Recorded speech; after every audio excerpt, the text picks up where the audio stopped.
Today I was kind of put into my place.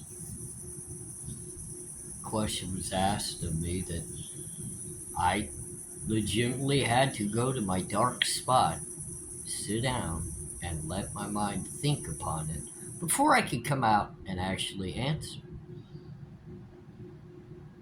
The question was, when was I going to find reality?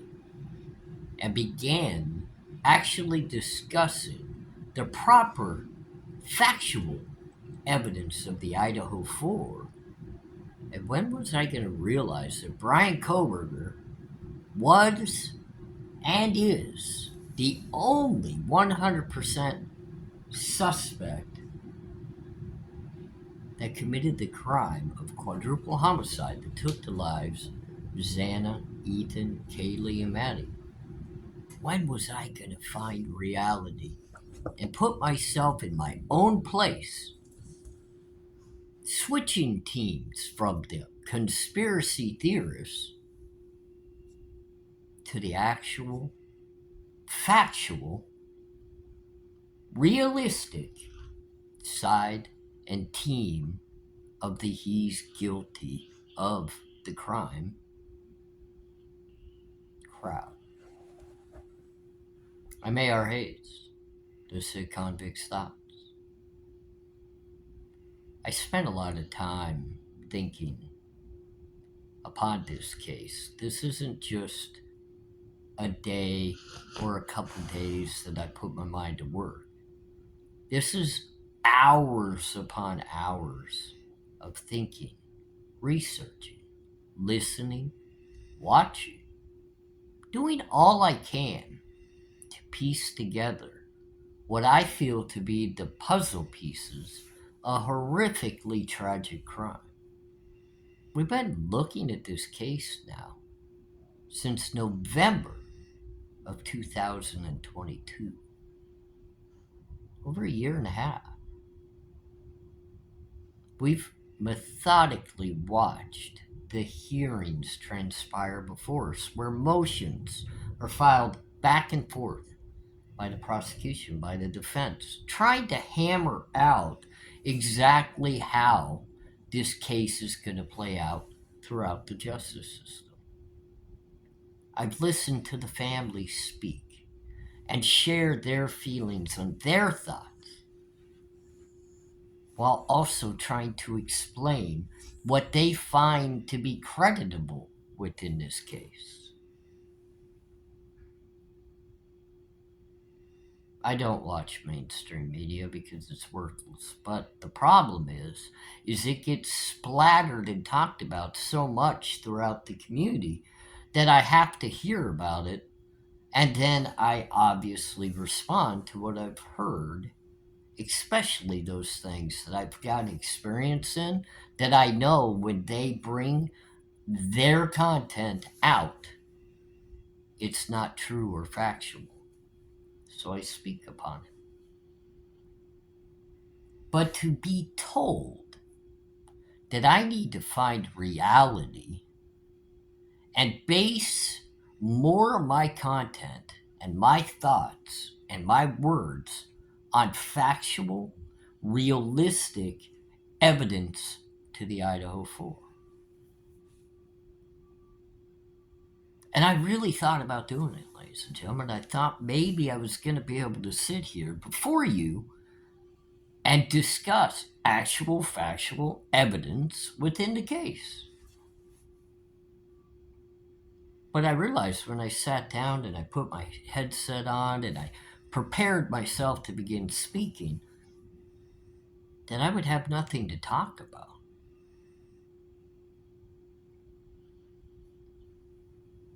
And yes, I'm a critical thinker that dissects every little piece of information that I hear, see, think about, because that's how we formulate better thoughts, which lead to inner emotions, to what we can grasp onto as real and true and factual. And at this point, within the Idaho 4 case, with everything that I've dove into, thought about, researched, I've come to one conclusion based upon very people's comments that say I need to find reality and speak upon factual evidence. I've come to one spot within all of my thoughts and all of my feelings. Is there any?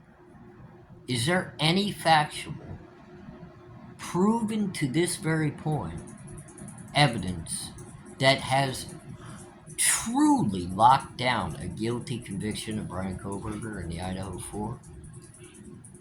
Is there anything substantial and real that I can hang my hat on and say, that is it, that's got it, that seals the deal for me? I haven't heard it, I haven't seen it, and I have no idea where the people that claim this man is guilty based off the evidence that we know today, what are they looking at? What have they seen that I have not? I've read all the documents. I've read the PCA. I listened to all of the press conferences. I've even sat through the horrific hearings from the arraignment forward that all of you have seen as well.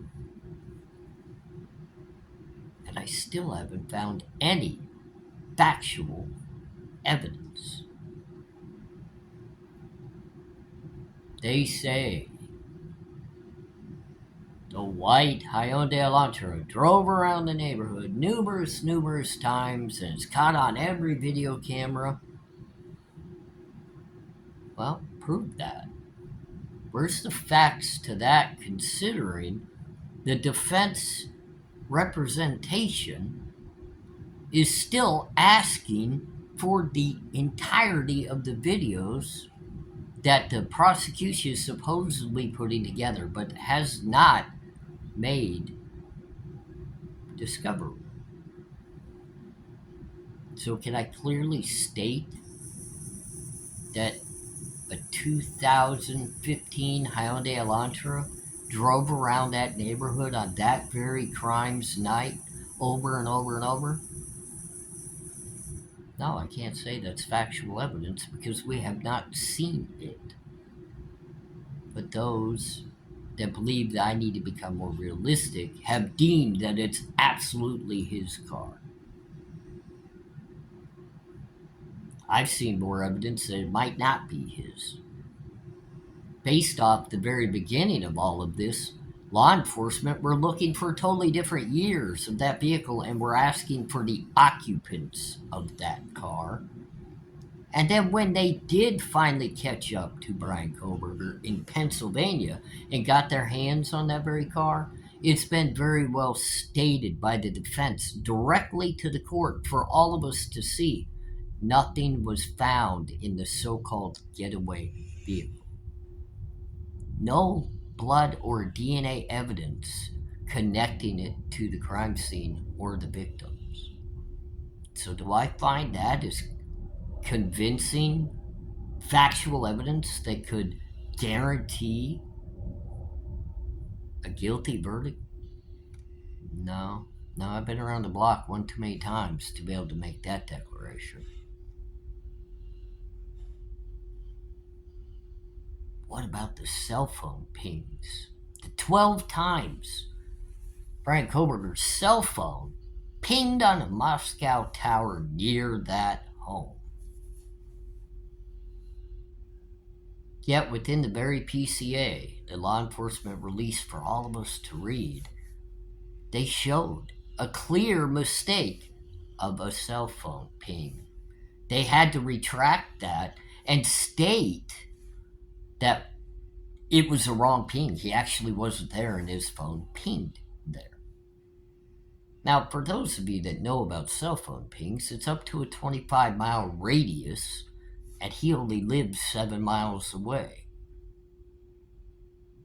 But even more so, for all those people that want me to find reality and deem the cell phone pings as actual, factual evidence within this case,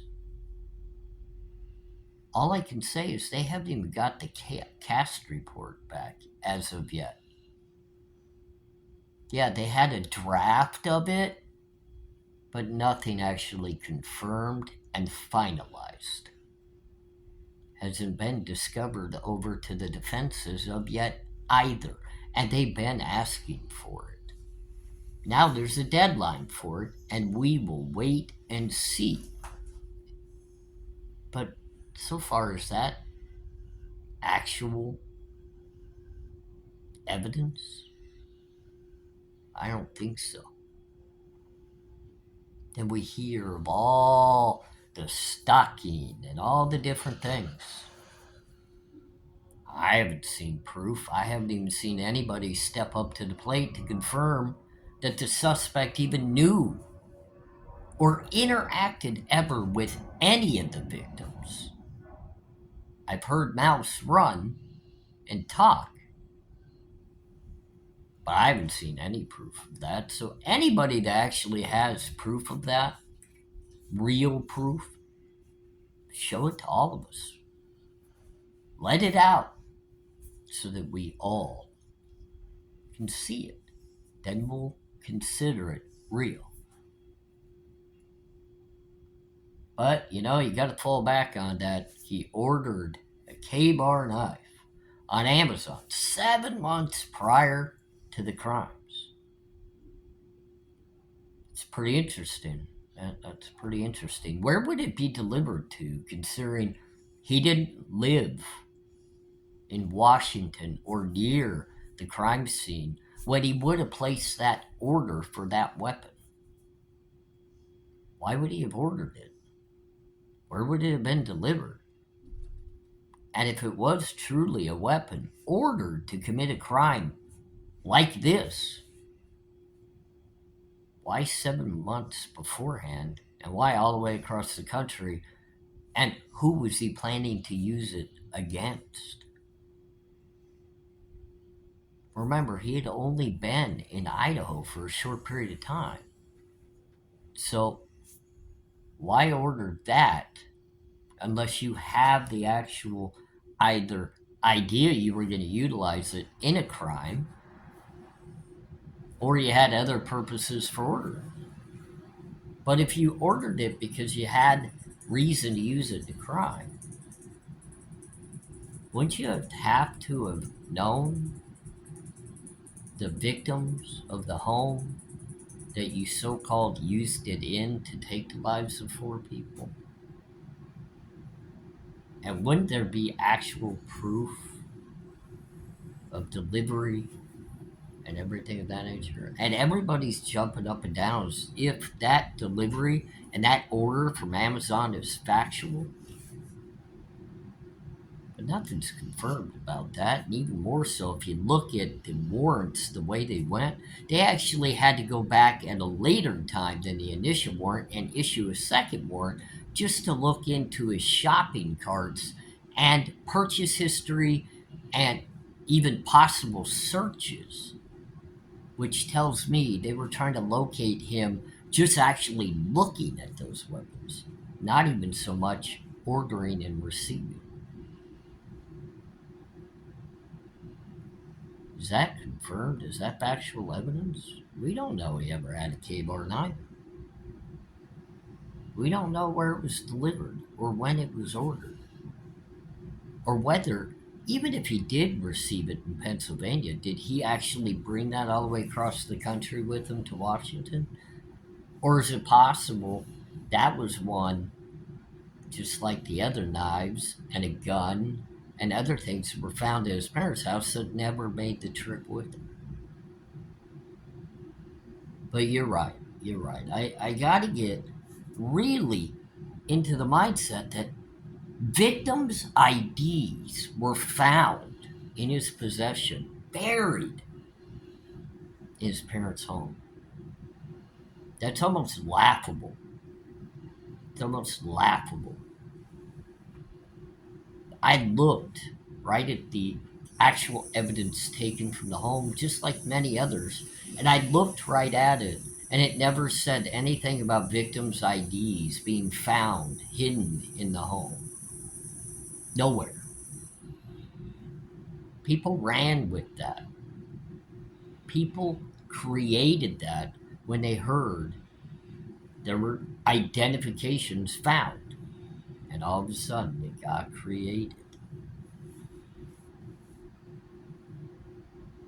There's so many things that have been thrown out there as factual evidence that are not confirmed. And people are screaming to the rooftops that he's guilty because the prosecution turned over 51 terabytes worth of evidence. Does the prosecution even know what's in that 51 terabytes? Because they sure didn't have it organized. Do they really legitimately know what all was in that 51 terabytes? I have this feeling because we heard the other day that right now they've turned over 95%, leaving 5% of the evidence as awaiting to be made discoverable to the defense. So my question is all the actual realistic damning evidence a part of the 5%? Because right now, with 95% turned over, the defense counsel has no idea how they even got to their client. And I highly doubt a defense attorney, much less a defense team, fighting within a capital murder case would make a statement in open court in front of everybody that they can't, for the life of them, figure something like that out. At that point, it either makes them look incompetent, like they just aren't even intelligent enough to dig through what they have, or it actually makes them look as if they're not getting anything substantial that locks their client fully into the charges.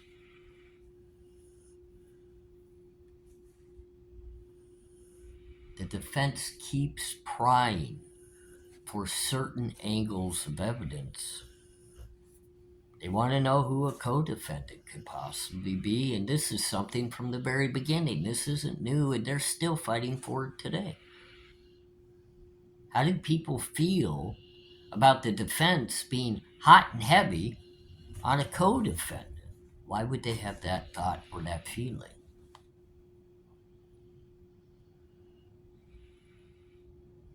There's a lot that goes into play here, ladies and gentlemen.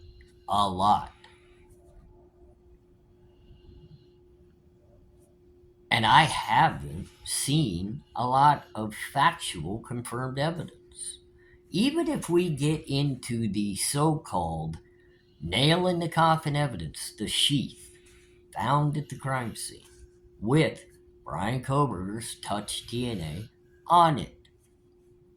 Okay.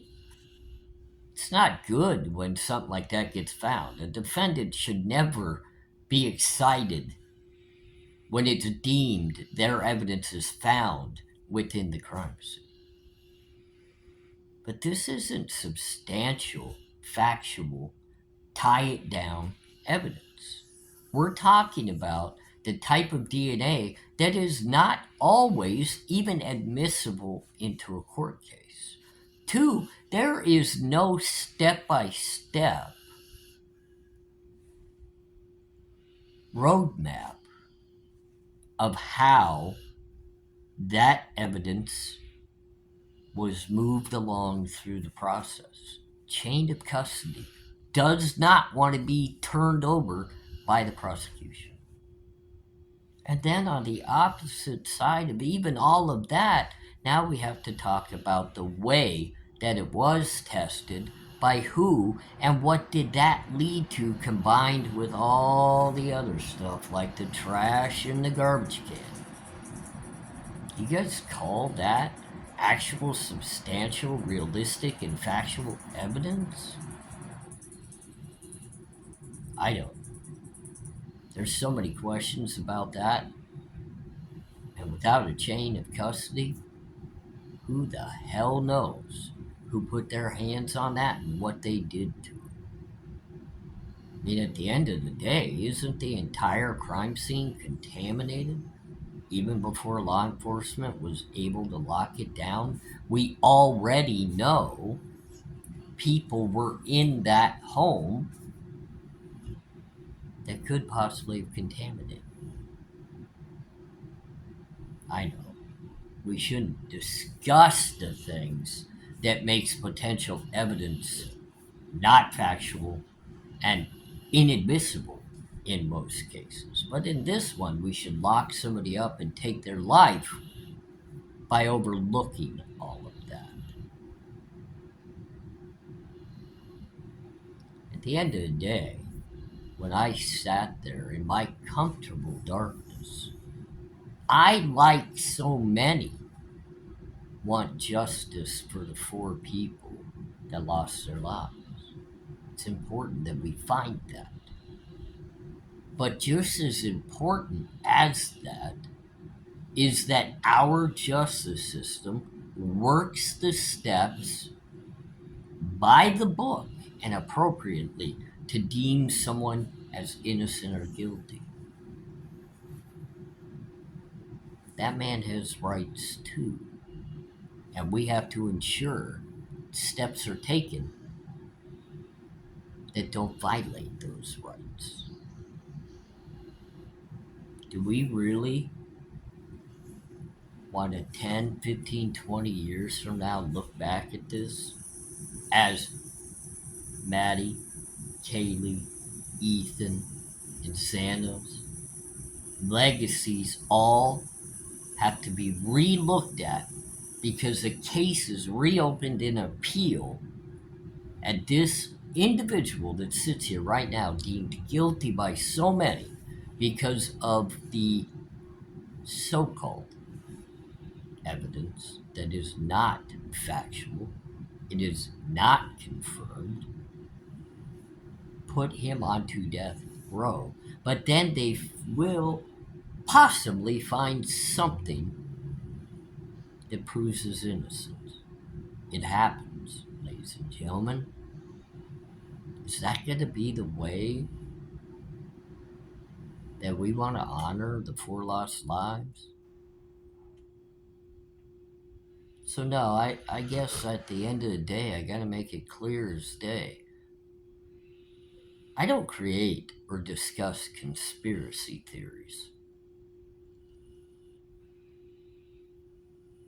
I know what actual, realistic, and factual evidence is. I know when someone is so locked down by the evidence against them that there's no way that they're not guilty.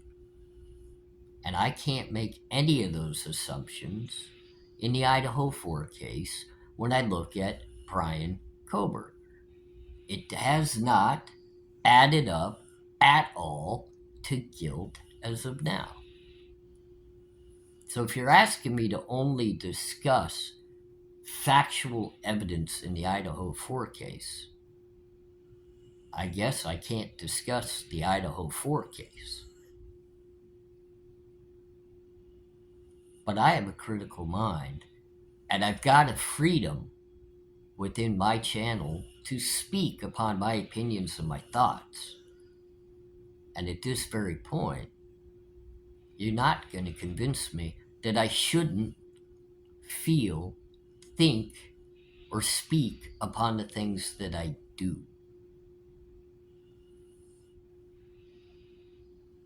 Like I said, I'm working on a series, The Feeling of Innocence in Idaho. I think that should tell you exactly how I feel. Look forward to a new episode coming very soon. Thanks again, everybody. This is ARHayes, the Convicts Thoughts. I'm gonna run now and go back to my thinking spot. Got a lot more to think about and say. Have a good night.